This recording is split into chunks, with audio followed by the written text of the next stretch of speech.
In this video, I'm going to show you how to expand your worker empire, increase your resource production rate, boost your cooking level, and earn contribution points for absolutely zero extra effort. Bite-sized basics are guides for new players who want to succeed. Make sure you're set to succeed by hitting that subscribe button. Having the one node is great because it will sustain itself and technically you can profit from this. It's just too small scale for it to be really worth it. So first things first, our worker needs his stamina replenishing. For this, we're going to give him beer. Yes, I appreciate that giving your workers enough alcohol to give them liver failure doesn't sound like the most productive way to run a worker empire, but luckily for us, our workers have somewhat of a resistance to the effects of intoxication and renal failure. So with that said, let's make beer. Go to your storage and take out the potatoes you've gathered. Get multiples of 5. Next, go to the cook who is located directly under your residence, or bring up the map, press down on the D-pad, scroll across to cooking and press right trigger to path. Speak with the chef and purchase a cooking utensil. In addition to this, you'll need to grab a few extra ingredients. Grab 6 mineral water, 2 leavening agent, and 1 sugar for every 5 potatoes you have. Sorry, you're going to have to do a little bit of maths. So next, head upstairs with all your ingredients and into your residence, and you'll need to install your cooking station. Just hit up on the D-pad to enter place mode, find a place that the cooking station will fit, hit A a couple of times to place, then press B to quit out of the placement mode. Interact with your newly installed cooking station and press A to bring up your inventory. Select all 4 of the ingredients and they'll be added to the pot. We'll adjust the quantities in a moment, so just press Y to confirm and then you'll be able to move left and right and adjust the quantities of each ingredient. So I need to be clear on how cooking works. You may have, say, 500 potatoes, meaning you can make 100 beers. Do not put 500 in here thinking that you need to in order to make 100 beers. Just put enough for 1 beer. As a reminder, enough for 1 beer is 5 potatoes, 6 mineral water, 2 leavening agent, and 1 sugar. Hit Y to start cooking and you'll be asked if you want to do it once or multiple. Select multiple and enter maximum and leave it cooking for a short while. With this cooking station, you'll only be able to get 100 beers out of it before the durability drops to 0 and you'll have to throw out the cooking utensil and get a fresh one. By producing beer, you'll start to increase your cooking life skill, and this is something we'll need to rely on soon because we're going to use it in order to make several million on a regular basis. More about that soon. Finally, now you have beer, you're able to recover the energy of your worker. In order to recover the energy of your worker, you need to press the left trigger and the up button on the D-pad, and then select Worker List. This will give you a list of all of your workers, and you'll be able to recover your worker by pressing A. This will give you the option to select the beer, and then press X to recover all. Okay, on to the next step, expansion! So in the previous video, I explained how to invest in a potato node. What we're going to do here is grab a few more nodes. Go back to Batali Farm and go back into the node management. What you want to do here is invest in chicken meat production. This is in addition to the potato farming that we already have in place. We're going to use the chicken meat production node to make us a lot of money, but I will come back to that shortly.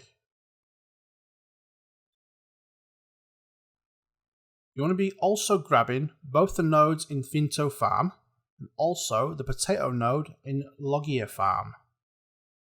Altogether, you should have a total of 5 production nodes and 1 worker. Now, with all the will in the world, 1 worker cannot work 5 farms, so we're going to need more workers. Head over to the work supervisor and just like you did before, contract some more workers. But wait, it's not letting you. You'll get a message explaining that you need more lodgings to hire more workers. Makes sense? Hire people, give them somewhere to sleep. The way we do this is by opening the map, selecting Velia, selecting Enter, and then selecting Manage Crafting. You'll be presented with a list of available houses. Go to the goal and filter the houses by type lodging. This will give you 3 possibilities: Velia 1, Room 1, 2 and 3. You're already using Velia 1, Room 1 as your residence, so that leaves Room 2 and 3 available. Select Room 3 and select Check Purchase Conditions. This will show you that you need to purchase Room 2 first, but it gives you a shortcut to purchase all and gives you the CP requirement. Now that you've purchased both rooms, select each room and ensure the type is set to lodging. If not, you need to select the type lodging and select the Change Type button. This will change after about a minute. Next, you need to upgrade both lodgings to level 2.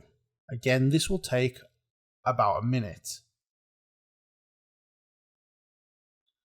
All these changes and upgrade costs are pretty insignificant, so don't worry about the silver cost. It is a drop in the ocean. Once the upgrade's complete, you can return to the work supervisor and hire 4 more workers. In the previous video, I showed you the differences between worker types. Now I want to talk to you about the skill level. We hired a human worker in the last video, and he was at the basic level. As I mentioned previously, the worker presented to you is based on RNG. That's Random Number Generator. Each time you view a worker, you have the chance of getting a better quality worker. For example, skilled or professional. The skill level of workers goes up to artisan. Ideally, you want to hire skilled workers as an absolute minimum.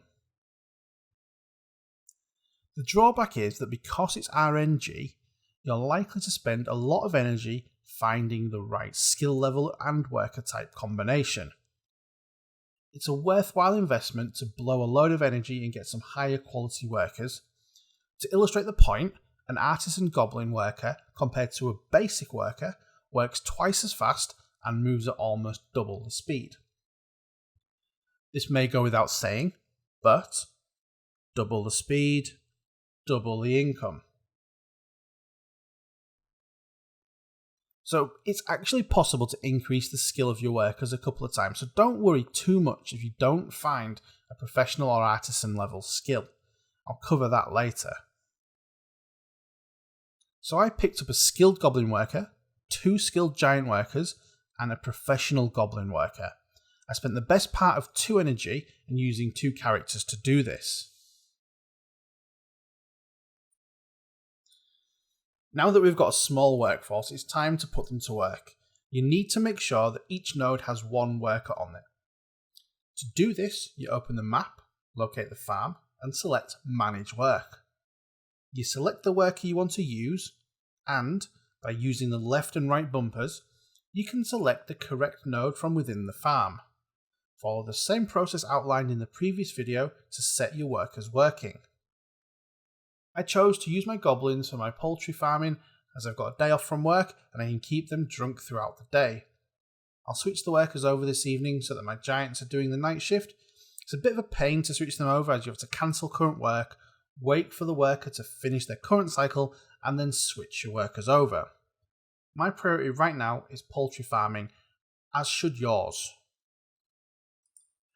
Okay, so at the beginning of the video I said I would show you how to get extra CP for no extra effort. The way you do this is you open up your inventory after you've done your cooking and you will notice that you've produced these extra items. These items are turn-in items which you give to particular NPCs. In this case, the dish with poorly prepared ingredients, it will give you contribution points. So you exchange 5 of these for contribution points. Now, don't expect great things. This will only give you a small percentage towards your contribution points. But with the amount of cooking that we're going to be doing, this will give you a significant chunk of contribution points to add to your pool. Now, the other dishes that you can exchange for beer or silver, or cooking XP, which is going to be super useful, or milk. Okay, So the way you find the NPCs to hand these into is you just simply go over to the item, press A to select, and it will set the point on the map to where the NPC is actually located. Now all of these NPCs are located in or around Heidel, so they're really easy to find. Next, I'm going to show you how to use what we've set up in order to make some actual goddamn silver. To see how we make silver from this, please click like, subscribe, and click the video in the corner.